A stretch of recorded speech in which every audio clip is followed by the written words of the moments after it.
In front of us, there is another project about Indonesian migrant workers. It is a project by a very engaged photographer, Romi Perbava, which we have presented in the form of zine.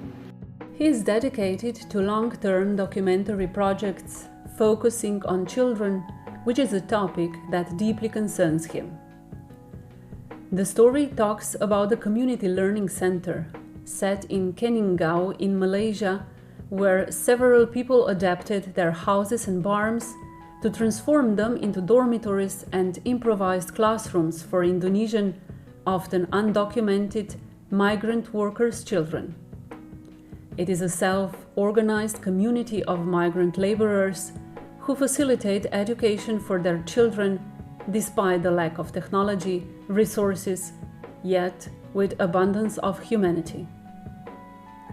Romi's personal engagement, inspired by photography, led him to seek training in legal counseling to be able to assist Indonesian migrant workers, their children and families. That is, besides from his abilities of concise visual storytelling, a great contribution to this community.